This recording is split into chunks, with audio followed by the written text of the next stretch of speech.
శ్రీమాత్రే నమ. జయ గురు దత్తాత్రేయ నమ. ఈ వీడియోలో మనం మిథున రాశి వారికి డిసెంబర్ 2025 సంవత్సర ఫలితాలు తెలుసుకునే ప్రయత్నం చేద్దాం.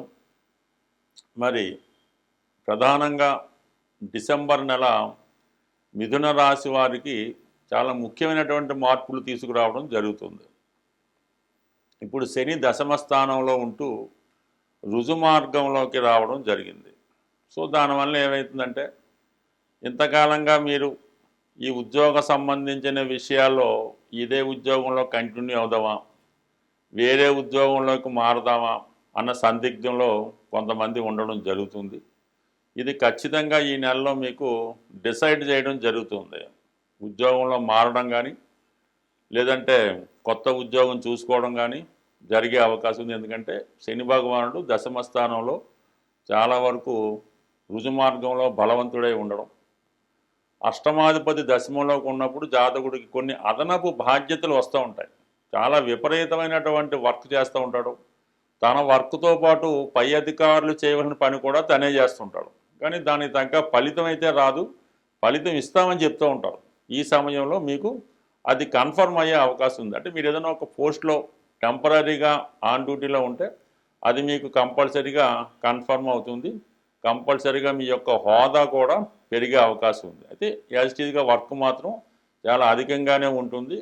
కొంతవరకు పర్మనెంట్ పోస్ట్లోకి వెళ్ళడం జరుగుతూ ఉంటుంది.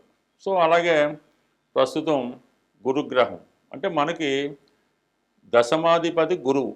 అటువంటి గురువు ప్రస్తుతం మిథున రాశి వారికి ధనస్థానంలో ఉన్నాడు.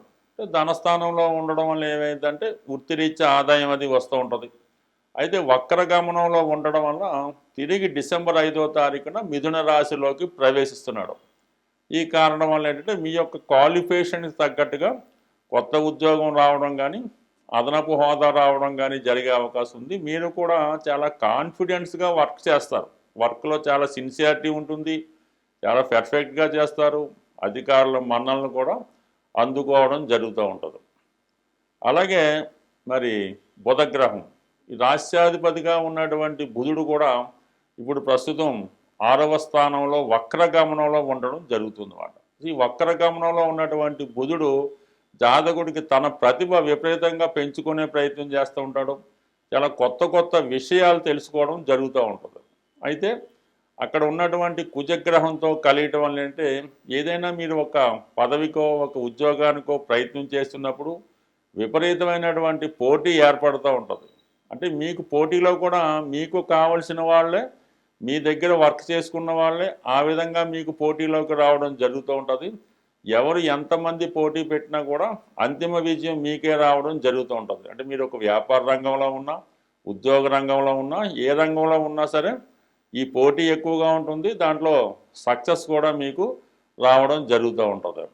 సో అలాగే ఇదే సందర్భంలో కొంతమంది విరోధులు కూడా మీకు ఏర్పడడం జరుగుతూ ఉంటుంది. ఇక్కడ ముఖ్యంగా తృతీయాధిపతి రవి 6వ స్థానంలో ఉన్నప్పుడు మీరు ఈ సమయంలో ఒక పోటీ పరీక్షలో పాల్గొన్నా, మీరు వ్యక్తిగతంగా ఒక క్రీడా రంగంలో ఉన్నవ్వండి, లేదంటే ఏదన్నా కాంపిటీషన్లో ఉన్నవ్వండి, కంప్లీట్గా మీకు ఈ సక్సెస్ కూడా 6వ స్థానంలో ఉన్నటువంటి రవి కుజుల వల్ల ఇంచుమించుగా ఈ నెల ప్రథమార్థంలో అంటే డిసెంబర్ 16వ తారీఖు లోపల మీరు ఎటువంటి పోటీలో పాల్గొన్న విజయం లభిస్తూ ఉంటుంది. ప్రభుత్వ అధికారుల నుంచి పూర్తి సహాయ సహకారాలు రావడం లభిస్తూ ఉంటుంది. అలాగే ఏదైనా చిన్న చిన్న అనారోగ్య సమస్యలు ఉన్నా వాటి నుంచి బయటపడతారు. అలాగే నిరుద్యోగులకి కంప్లీట్గా ఉద్యోగ సంబంధించిన విజయాలు, క్రీడా రంగం వారికి కూడా తగిన గుర్తింపు రావడం జరుగుతూ ఉంటుంది. సో ఇక ఈ డిసెంబర్ 7వ తారీఖు నుంచి కుజుడు 7వ స్థానంలోకి మారడం జరుగుతుంది. సో కుజుడు 7వ స్థానంలోకి రావడం వల్ల కొద్దిగా ఏంటంటే పార్ట్నర్స్తో విభేదాలు లాంటివి రావడం జరుగుతూ ఉంటుంది. చిన్న చిన్న అభిప్రాయ భేదాలు భార్యాభర్తల మధ్య కానీ, ఎఫైర్స్ ఉన్నవారి మధ్య కానీ జరిగే అవకాశం ఉంటుంది. అలాగే గతంలో కుదుర్చుకున్నటువంటి పెళ్ళిళ్ళు వగైరా ఏమైనా ఉంటే అవి ఏదో విధంగా వాయిదా పడడానికి కూడా అవకాశం ఉన్నది. దాంతో మనకి ఈ డిసెంబర్ 16న రవి కూడా 7వ స్థానంలోకి రావడం వల్ల కంప్లీట్గా కొంతవరకు మీకన్నా మీ జీవిత భాగస్వామి మీపై ఆధిపత్యం చెలాయించడం జరుగుతూ ఉంటుంది. ఇవన్నీ ఒక ఎత్తు అయితే, ఈ డిసెంబర్ 8వ తారీఖున శుక్రమౌఢ్యం రాబోతుంది. శుక్రుడు కంబస్ట్ అవ్వడం వల్ల మౌఢ్యం ఏర్పడడం వల్ల సాధారణంగా ఈ మిథున రాశి వారికి ఆర్థిక పరంగా కొన్ని ఇబ్బందులు రావడం, ముఖ్యంగా స్త్రీలతో విరోధాలు లాంటివి వచ్చే అవకాశం ఉన్నది. వ్యక్తిగతంగా మీరు స్త్రీ అయితే చాలా వరకు మీ యొక్క ఆరోగ్య విషయంలో కొద్దిపాటి ఇబ్బందులు లాంటివి రావడం కానీ, ఏదన్నా కొన్ని సందర్భాల్లో కొంతమందికి మాత్రమే ఏదైనా ఒక సర్జరీ లాంటిది జరగడం కానీ జరిగే అవకాశం ఉంది. లేని పక్షంలో స్త్రీలకి అత్తవారి బంధువులతో కానీ, లేదంటే మీరు ఉద్యోగం చేస్తున్నటువంటి అధికారులతో కానీ తీవ్రమైనటువంటి విభేదాలు, అభిప్రాయ భేదాలు లాంటివి కూడా వచ్చే అవకాశం ఉన్నది. బట్ ఏదైనా అటు స్త్రీలకు కానీ మగవారికి కానీ మీ యొక్క అభివృద్ధిని చూసి ఓర్వలేని వారు చాలామంది మీ మీద వ్యతిరేకంగా ప్రచారం చేయడం కానీ, ఏదో విధంగా మిమ్మల్ని అప్రతిష్ట పాలు చేయాలనే ఆలోచనలో ఉంటారు. సో ఏదైనా మీ పని మీరు చేసుకుంటూ ఇతరుల యొక్క మాటలు పట్టించుకోకుండా ముందుకు వెళ్ళడమే చాలా వరకు ఈ సమయంలో అనుకూలమైనటువంటి స్థితి. బట్ ఏదైనా మరి మిథున రాశి వారికి ఈ డిసెంబరు 5 నుంచి వాళ్ళలో ప్రతిభ పెరుగుతుంది. వారి ఆలోచన సరళి మారుతూ ఉంటుంది. వాళ్ళ అలవాట్లు ఆలోచనలో కూడా చాలా మార్పు రావడం జరుగుతుంటుంది. అంటే గురువు ఇంచుమించుగా మనకి ఒక మే వరకు కంటిన్యూ అవ్వడం వల్ల మళ్ళీ మీ జీవితాన్ని తిరిగి ప్రోగ్రెస్ వైపు మళ్లించుకోవడానికి అటు గురుబలం, అటు శని యొక్క అనుగ్రహం ఉంది. ముఖ్యంగా ఎవరైతే మీడియా, టీవీ ఇలాంటి రంగాల్లో కానీ, సాఫ్ట్వేర్ రంగంలో కానీ, అంటే ఇండియన్ ఎయిర్లైన్స్, రైల్వేస్లో ఉన్న వాళ్ళకి 9వ స్థానంలో ఉన్నటువంటి రాహువు కంప్లీట్గా మీకు చాలా దూర ప్రాంత ప్రయాణాన్ని చేసే అవకాశాన్ని కూడా ఈ రాహుగ్రహం ఇవ్వడం జరుగుతుంటుంది. అలాగే సినిమా రంగంలో ఉన్న వాళ్ళకి కొత్త అవకాశాలు రావడం జరుగుతూ ఉంటుంది. ఎక్కువగా ఈ మిథున రాశి వారు అటు ఏ రంగంలో ఉన్నా, ముఖ్యంగా ఎక్కువగా టీవీ యాంకరింగు, ఫిలిం ఎడిటర్సు అటువంటి వాటిలో ఉన్న వాళ్ళకి వారి యొక్క టెక్నాలజీ పెంచుకొని ఇంకా వారిని వారు అభివృద్ధి చేసే విధంగా రాహుగ్రహ సహకారం కూడా ఉన్నది. బట్ ఏదైనా ఈ నెల ప్రథమార్థంలో కన్నా నెమ్మదిగా గ్రహాల యొక్క ఇంప్రూవ్మెంట్ ఈ రాశి వారికి విజయం వైపు ప్రయాణించే విధంగా ప్రతి గ్రహం సహకరించడం జరుగుతుంది. బట్ ఏదైనా ఏ రాశి వారికైనా గురుబలం ఉన్నప్పుడు మిగతా గ్రహాలన్నీ కూడా ఆటోమేటిక్గా సహకరించడం జరుగుతూ ఉంటుంది. బట్ ఏదైనా మిథున రాశి వారు ఇంకా అనుకూలమైనటువంటి మంచి ఫలితాలు కొరకు ఎదురు చూస్తుంటే మాత్రం కంప్లీట్గా ఈ రాశివారు గురుగ్రహ అనుగ్రహం కోసం మీ ఇష్టదైనటువంటి సాయిబాబా వారిని కానీ, దత్తాత్రేయుని కానీ, మీ గురువుని కానీ పూజించుకోవడం వలన చాలా వరకు మీ యొక్క సంకల్పం విజయవంతం అయ్యే అవకాశం ఉంటుంది. స్వస్తి. శ్రీమాత్రే నమః. మన జాతకం ఎంత అనుకూలంగా ఉన్నా, జరుగుతున్నటువంటి దశలు కానీ, గోచారం కానీ అనుకూలంగా ఉన్నప్పటికీ కూడా కొన్ని ముఖ్యమైనటువంటి పనులు, అంటే ఆ కుటుంబంలో పిల్లలకి ఉద్యోగాలు రాకపోవడం, వివాహం జరగకపోవడం, ఎంత కష్టపడినా అప్పులు పెరిగిపోవడం, ఇవి జరుగుతూ ఉంటాయి.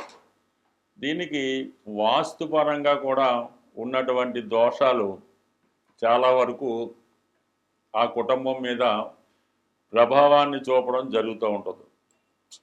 ప్రధానంగా ఏదైనా మనం ఇల్లు కట్టుకున్నప్పుడు చిన్న వాస్తు దోషాలు ఉంటే అవి 7 సంవత్సరాల తర్వాత వాటి ప్రభావాన్ని చూపడం జరుగుతూ ఉంటుంది.